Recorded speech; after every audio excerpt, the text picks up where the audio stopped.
FM 106 եւ կես հաճախականությամբ դուք դիտում կամ լսում եք ռադիո առողջարանը, բարև ձեզ, ես Տաթևն եմ Արաքելյան։ Այսօր տաղավարում հյուրընկալել եմ ԽՆԱՄ-ի բուժօգնության եւ խնամքի կենտրոնի տնօրեն Դիանա Բեգլարյանին։ Բարի գալու, շնորհակալություն, որ այստեղ եք։ Բարև ձեզ, նախ շնորհակալություն հրավերի համար, շատ ուրախ եմ այստեղ գտնվելու, որովհետեւ կխոսենք պալիատիվ բուժօգնության մասին, իսկ դա շատ կարեւոր է, որ մենք բարձրացնենք իրազեկումը պալիատիվ բուժօգնության եւ խնամքի մասին։ Դե ուրեմն ամենաառաջինը նախ ուզում եմ բոլոր ռադիոլսողների ու ռադիոդիտողների համար ասեք, թե ինչ ասել է պալիատիվ բուժօգնություն։ Պալիատիվ բուժօգնությունը նախատեսված է ծանր քրոնիկ հիվանդների համար։ Դա լինի ուռուցքով հիվանդներ, դա լինեն հետինսուլտային խնամքի կարիք ունեցող հիվանդների համար, տարբեր նեյրոդեգեներատիվ հիվանդություններով տառապող հիվանդների համար, ինչպես նաև ուղղակի տարեցներ, որոնք կարիք ունեն խնամքի, երկարատև խնամքի։ Դա պալիատիվ բուժօգնության բուժառուներն են։ Եվ հիմնական նպատակը պալիատիվ բուժօգնության դա բարելավել կյանքի որակը, որի մասին վերջերս մենք շատ ենք խոսում եւ կուզեի նաեւ ասել, օգտվելով առիթից, որ եթե մի 10 տարի առաջ կյանքի որակից խոսում են հիմնականում բուժաշխատողները, բժիշկները, այսօր մենք երիտասարդների համար։ Այո, այսօր մենք արդեն ունենք այն, որ բուժառուներից, հարազատներից, հիվանդներից եւ հարազատներից արդեն գալիս է այդ հարցադրումը։ Մենք կկարողանանք արդյոք ապահովել կյանքի որակը մեր հարազատի համար։ Ու դա շատ ուրախալի է, որ արդեն լսում ենք այդ հարցադրումը, որ ոչ միայն բուժաշխատողներն են խոսում, որ մենք արդեն մտածում ենք կյանքի որակի մասին եւ խոսում ենք դրա մասին եւ ստանում ենք այդ հարցերը եւ ամենակարևորը, որ մենք պատրաստ ենք այդ ծառայությունը տրամադրել եւ ասել այո, դուք ձեր հարազատին կարող եք ապահովել այդ կյանքի որակը։ Սովորաբար երբ ավելի նեղ շրջանակներում խոսում ենք պալիատիվ բուժօգնության մասին, մեծամասամբ հասկանում էին հենց ծերերի խնամք, նույնիսկ շատ դեպքերում խառնում են ծերանոցների հետ, ծերերին երբ առաջարկում են նման ծառայություններից օգտվել, մտածում են, որ իրենց տանում են ծերանոց, իրենցից հրաժարվում են, իրենց անտեսում են, իրենք բեռ են եւ այսպես շարունակ։ Բայց հիմա ուզում եմ մենք շեշտադրենք, որ այստեղ ոչ թե անտեսելն է, այլ հակառակը, այստեղ մենք շատ ավելին ենք անում այն մարդու համար, ում սիրում ենք, որովհետև մենք ուզում ենք ոչ թե ինքը ապրի օրինակ 90 տարի, պարզապես ապրի, այլ մենք ուզում ենք ինքը ապրի կյանքը վայելելով, կյանքի բոլոր գույները տեսնելով։ Այո, շատ շնորհակալ եմ այս հարցի համար, որովհետև հավատացեք, սա ամենակարևոր հարցերից մեկն է,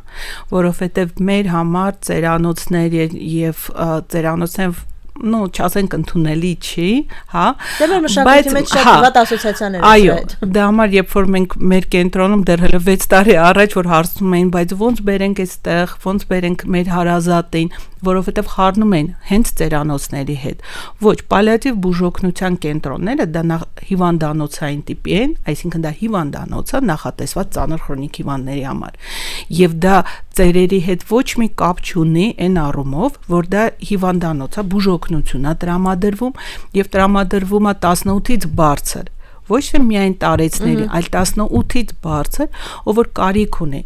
Այսինքն այդ մարդը պետքա ոչ թե տարիքով պայմանավորված լինի, որ անհրաժեշտություն ունի պալիատիվ բուժօգնության, այլ իր ախտորոշումով։ Եվ ստեղ նորից որակի մասին խոսալու, ոչ թե տարեցների կյանքի որակի մասին ենք խոսում, այլ բուժառուների կյանքի որակի մասին։ Եվ եթե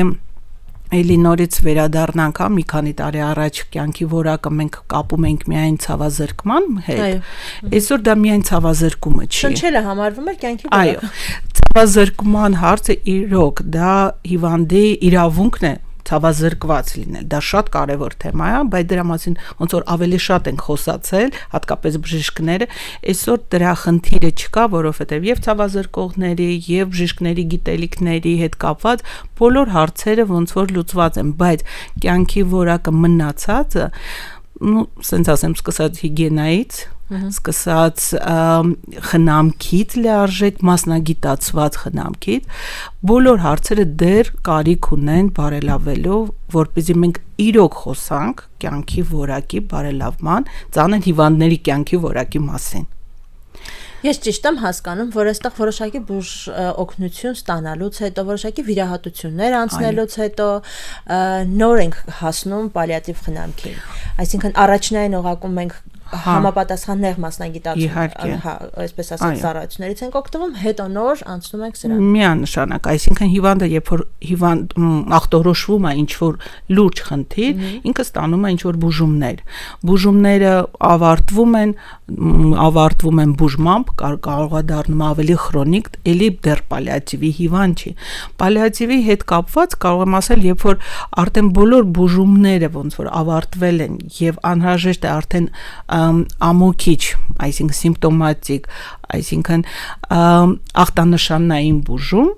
այդ դեպքում արդեն հիվանդը դառնում է պալիատիվ, որովհետև երբ խոսում ենք բուժման մասին, դա նշանակում է բուժող բժիշկը նշանակել է ինչ-որ բուժում եւ մենք ունենալու ենք արդյունք կոնկրետ, բուժման արդյունք։ Ստեղ մենք խոսում ենք ախտանշանային բուժման մասին, այսինքն այսօր անհանգստացնում է ցավը, այսօր կարող է անհանգստացնել փորկապություն, փորլուծություն, ինչ-որ ուրիշ ախտանշանները, որը շտկելով մենք ապահովում ենք այդ կյանքի որակը, այսինքն հոգեբանական աջակցությունը։ Շատ հաճախ մեր բժիշկները եւ բուժքույրերը դառնում են հոգեբան։ Մենք ունենք հոգեբաններ, որոնք մասնագիտորեն մոտենում են, բայց շատ հաճախ բժիշկը եւ բուժքույրը դառնում են բուժառուի հոգեբանը։ Լսում ամեն ինչը։ Բժիշկը եւ բուժքույրը ամենաառաջին այ պետք է հոգեբան լինի, որովհետեւ բոլոր դեպքերում, երբ մարդն ունենում է ցավ, կարևոր չի սա բուժելի խնդիր է, քրոնիկ խնդիր է, թե ուղղակի անցողիկ է, միևնույն է ունենում է հոգեբանական ճնշվածություն։ Իհարկե, եւ այդ հասկացված լինելը շատ կարեւոր է բոլոր դեպքերում։ Խոսքը շատ մեծ դեր է խաղում հենց բուժման, հենց խնամքի դեպքում։ Եվ օգտվելով առիթից նաև կուզեի խոսենք ոչ միայն հիվանդանոցային տիպի, պալիատիվ բուժօգնության, այլ նաև շարժական, այսինքն տնային խնամքի հետ կապված, որովհետև այսօր դա էլ է դառնում տարբերակ, եթե հիվանդը չի ուզում պարկի հիվանդանոցում, ուզում է տան պայմաններում, բայց այդտեղ մենք այսօր նաև խնդիրներ էլ ունենք, որովհետև ամեն երկրորդ այսօր, երբ որ մնում է, եթե կարելի ասենց ավելի հասարակ լեզվով ասեմ, գուցե հետաքրքիր լինի, շատ հաճախ ամեն երկրորդը, որը այսօր աշխատանք չունի, կարող է ասել ես խնամքով կզբաղվեմ, կգամ ձեր հարազատին կխնամեմ։ Ես կուզեի օգտվելով առիթից ասել, որ ծայրահեղություններ կան, ներողություն, այստեղ ոչ միայն աշխատանք չունեցող, այլ նաև մենք հարազատներս փորձում ենք մեր սերը, մեր հոգատարությունը, մեր այսպես ասած մեծ նվիրումը արտահայտել նաև այդ խնամքի տարբերակով, բայց այստեղ բայցն է ամենահետաքրքիրը, որովհետև իրոք տան պայմաններում լինում է, որ ոչ հիվանդն է ուզում գնա հիվանդանոց պարկի, ոչ հարազատը ասում է, մենք էլ մեր հոգեբանական աջակցությունը, բայց նա ով որ գալիս է, ես կուզենայի զգուշացնել, որ պետք է այդ խնամողն էլ լինի մասնագիտացված կենտրոնից ուղղորդված, որ իմանաք ում եք տուն հրավիրում, որովհետև վերջերս տեղը հոնքնել չվնասենք։ Այո, որովհետև վերջերս երևի դուք եք տեսնում, բանկերը շատ հաճախ զգուշացնում են, տրամադրեք ձեր անձնական տվյալները։ Այստեղ ես կարող եմ ասեմ, որ ավելի քան անձնական տվյալը տրամադրում ձեր հարազատին եք, ու դա համար պետք է իմանաք որ կենտրոնից, որ մասնագետը, արդյոք ինքը վերապատրաստվել է, արդյոք ինքը կարա շփվի եւ խնամի ձեր հարազատին, որովհետեւ դա այնքան անձնական տվյալ է, արդյոք արժե որ ինքը ձեր տուն մուտք անի եւ խնամի ստեղ մասնագիտացված խնամքը շատ կարևոր է։ Կարևորը մենք այսօր խոսում ենք դրա մասին, կարևորը բարձրացնում ենք իրազեկումը պալիատիվ բուժօգնության, որը եթե արտասահմանում տարիներ շարունակ խոսածվել է եւ ոչ մեկին դա նորություն չի, այսօր դեռ կան ինչ-որ հարցեր, որը պետքա բարելավենք, պետքա աշխատենք եւ համատեղ ուժերով զարգացնենք այդ ուղղությունը։ Եթե այնուամենայնիվ մենք լավ հասկանում ենք, որ ամեն դեպքում նման ծառայություններից օգտվելը շատերի համար նաև կարող է լինել անհասանելի, թեկուզ ֆինանսական տարբերակներով եւ ուզում ենք ինքներս մեր խնամքը ապահովել։ Մանավանդ երեխաները փորձում են ծերության շրջանում իրենց, այսպես ասած, ճակերտավոր պարտքը վերադարձնել ծնողներին, գոնե իրենց հետ լինելու, իրենց խնամքով զբաղվելու եւ այլն։ Հարցի մյուս կողմն է, որքանով են ճիշտ կազմակերպում, որքանով է ճիշտ, բայց ամեն դեպքում կյանքում ուզում ենք, հա, լինել նեցուկ։ Կարևոր խորհուրդներ եմ ուզում առանձնացնել բոլոր նրանց համար, ովքեր այնուամենայնիվ որոշել են սեփական ուժերով խնամել իրենց ծեր ծնողներին։ Սեփական ուժերով իհարկե ես շատ լավ հասկանում եմ ինչի մասին է խոսքը, բայց եկեք մտածենք ոչ թե մեր մասին, այլ մտածենք հիվանդի մասին, որը ուզում է արդյոք, որ տղան կամ աղջիկը ներկա լինեն այն պահերին, որը չէր ուզենա բուժարուն, որ ներկա լինեն։ Դա համար մենք ավելի էգոիստաբար ենք մտածում, եթե կարելի է այդ բառը օգտագործել, մեր կողմից, որ մենք պարտքենք։ Բայց մտածենք բուժարուն ուզում է, որ իրան այդ պայմաններում իր աղջիկը կամ տղան տեսնեն արդյոք։ Շփումը օքեյ, հասկանալի է, շփումը,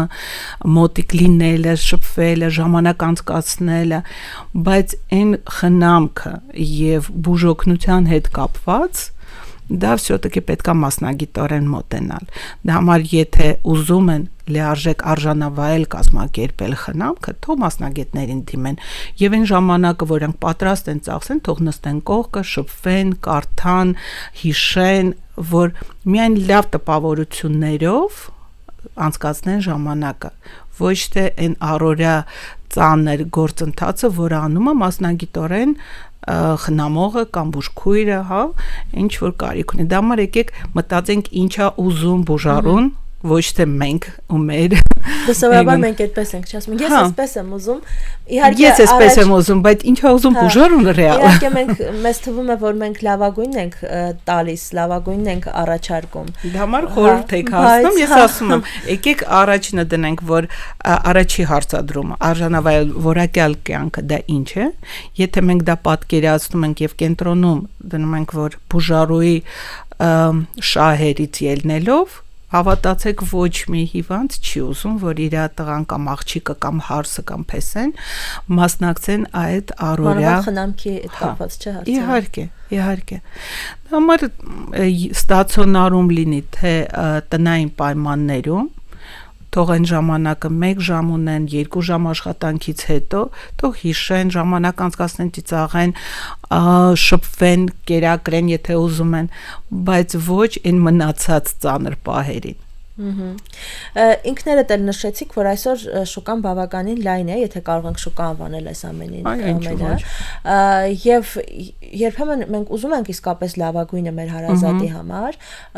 գիտակցում ենք, որ այո, սա լավագույն տարբերակն է, որ կարող ենք ընտրել, բայց չենք կարողանում ճիշտ որոշումներ կայացնել։ Որևէ անուն չնշելով, խնդրում եմ կարևոր սկզբունքներ առանձնացնեք, թե ինչին պետք է ուշադիր լինենք, որպեսզի հանկարծ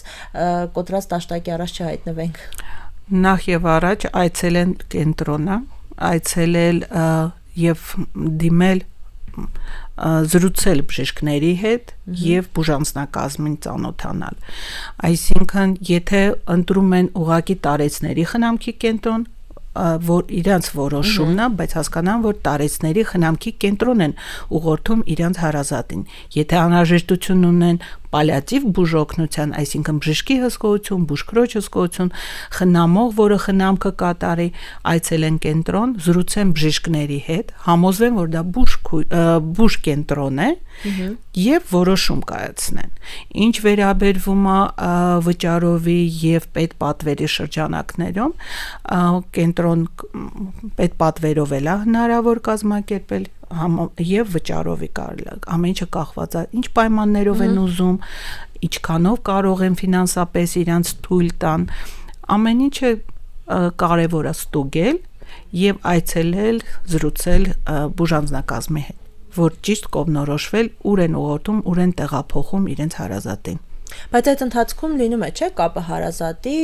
բուժարուի, այցեր։ Միանշանակ, այսինքն տարբերվում է հենց պալիատիվ բուժկենտրոնը նույն ռեանիմացիոն բաժանմունքից, որ ինքը բաց է ամբողջ օրը, այսինքն հարազատը առավոտյան կարող է գա ցերեկը, կարող է աշխատանքից հետո մոտենա, երբ որ իրան հարմար է, որովհետև բոլորն էլ հիմա աշխատում են, հատկապես երիտասարդները բոլորը պետք չեն կարող թողեն աշխատանքը միայն հարազատի կողքը նստեն։ Դա համար մենք հասկանում ենք ու դա երկարատև ճանապարհ է ու հիվանդի հարազատները միշտ էլ մոտենում են, նստում են ժամերով, որոշում են որ օրը ով է գալու, որ հարազատը մենակ չլինի։ То есть այսինքն մոտենում են ոչ թե խնամքը կազմակերպելու, այլ ժամանակ անցկացնելու։ Այո, դրանով տարբերվում ենք մնացած բաժանմունքներից, որ մերը փակ չի, բաժինը բաց է ու գալիս են, շփվում են, նստում են, տեսնում են, ռեալ մոտենում են այն պայմաններում, երբ որ իրանց հարմար է, ու ռեալ տեսնում են ինչ պայմաններում են խնամված եւ պարկած իրենց հիվանդը։ Հիմա նաև խնդրեմ առանձնացնեք իհարկե արդեն հասկացանք այսքան մանր եւ հասանելի հայո բացատրելուց հետո հասկացանք որ սա բոլոր նրանց համար է ովքեր ունեն կարիք բուժօգնության եւ ունեն կարիք կյանքի որակը բարելավելու բայց ուզում եմ ավելի հստակ նշեք այն բոլոր հիվանդությունները ծերունականը արդեն པարզ է հասկանալի բայց նաև հիվանդությունները որոնց դեպքում նմանատիպ ծառայություններից օգտվելը իսկապես տեղին է ասեմ նախ եւ առաջ իհարկե ուռուցքով հիվանդները ուռուցքով հիվանդները որոնք արդեն բուժվել են եւ կարիք ունեն երկարատև սիմպտոմատիկ բուժման բայց նաեւ այն բուժառուները որոնք օրինակ բուժման ընթացքում կարիք ունեն շտկելու իրանց արյան ցուցանիշները, այսինքն ստանան արյուն, պլազմա կամ ուրիշ արյան բաղադրամասեր, որոնք կամ էլ այնքան թույլ են, որ ի վիճակի չեն շարունակել եւ գնալ հաջորդ բուժման էտապի լինի դա քիմիոթերապիա կամ ռադիոթերապիա պարկում են ինչ որ ժամանակ 2 շաբաթ այդ ախտանշանային բուժումը ստանում են գնում են շարունակում են իրանց բուժում այսինքն հիմնականում դա ուռուցքով հիվանդներն են նաև ինսուլտից հետո կուզեի ասել հատկապես երբ որ ռեանիմացիայում պարկած է հիվանդը եւ դեռ այնքանով ռեաբիլիտացիան հələ որ դժվարանում է այսինքն ինքը դեռ չի վերականգնվել այնքան որ գնա ակտիվ ռեաբիլիտացիայի բայց նաև ռեանիմացիոն բաժանմունքի հիվանդ չի, որովհետև ռեանիմացիան էլ պետքա անի իր այն գործը, այսինքն փրկի կյանքեր, դա համար այդ հիվանդը միջանկյալ օղակը դառնում է պալիատիվ, որը տեղափոխում են մեր կենտրոն եւ արդեն այդ երկարատև խնամքը եւ բուժօգնությունը հիվանդը ստանում է։ Նեյրոդեգեներատիվ հիվանդություններից խոսելուց կնշեի Պարկինսոնով հիվանդը, որը չի կարող ինքը իրան սպասարկի օրվա ընթացքում հարազատները օրինակ գործի են կամ երկրում չեն շատ հաճախ հենց այդ խումբը որը ես շնորհակալություն չնշեցի որ հարազատները դրսում են եւ երկրում չեն եւ հարազատը կարիք ունի բուժօգնության եւ երկարատև խնամքի դա նույն Պարկինսոնով հիվանդություններն են դեմենցիան ալցգեյմերը այդ բոլորը երկարատև պալիատիվ բուժօգնության կարիք ունեն այդ հիվանդները։ Շատ լավ, շնորհակալ եմ շատ այն այսպես ասած լուսավորչական աշխատանքը որ հաղորդումը դրել է իր առաջև ցույց տալու նաև այլընտրանքային տարբերակներ, կարծում եմ կարողացանք շնորհակալություն այս ու հետաքրքիր զրույցի կատարել, շնորհակալություն հուսանք որ ես միշտ նմանատիպ կենտրոններին ասում եմ ես շատ եմ ուզում որ դուք շատ քիչ պացիենտներ ունենաք այսինքն մարդիկ այնքան շատ լավ ապրեն այնքան առողջ լինեն որ չունենան բայց ցավոք նաև նկատում եմ բայց ռեալ է պետք նայել բայց ցավոք նկատում եմ որ հակառակը շատ ունենք եւ Սա ուզում շեշտել, որ ավելի շատ ոչ թե ավելի շատացել են նման հիվանդները։ Պարզապես եթե մի ժամանակ թաքցնում էին, անտեսում էին, իրանք մնում էին ստվերում, հիմա ավելի շատ են սկսել պահանջատեր լինել։ Այո, ու առաջ տան պայմաններում էին փորձում ու հիվանդը իրոք տարապում էր, որովհետև ինչքան էլ հարազատը ուզենա օգնած լինի, ինքը չի կարող մասնագիտացված օգնություն ցուցաբերի։ Դա համար կուզեի ասել, որ իրոք շնորհակալություն ձեզ, որ մենք բարձրացնում ենք իրազեկումը, դա այն սոցիալական խնդիրն է, որը պետքա իրազեկված լինեն։ Իրոք ռեալ պետքա նայել կյանքին, այդ հիվանդները կան, եղել են, կան, ոչ թե շատացել են, այլ ուղղակի մեր ընդհանուր պատկերացումներն են ավելի լավացել եւ մենք ավելի լավ ենք ուզում ենք ավելի ճիշտ ու գրագետ կազմակերպել մեր հարազատի խնամքը եւ ուզում ենք ցույց տանք մեր վերաբերմունք ուշադրությունը։ Դա համար ոչ թե շատացել են, այլ կան եւ անհրաժեշտություն կա, որ տեղեկացված ուղակի լինեն, որ կարող են կազմակերպել որակյալ պալիատիվ բուժօգնություն։ Շնորհակալ եմ շատ։ Սիրելի ռադիոլսողներ ու ռադիոդիտողներ, հիշեցնեմ, որ զրուցակիցս խնամի բուժօգնության եւ խնամքի կենտրոնի տնօրեն Դիանա Բեգլարյանն էր։ Շնորհակալություն մեծ հետեիք, ցտեսություն։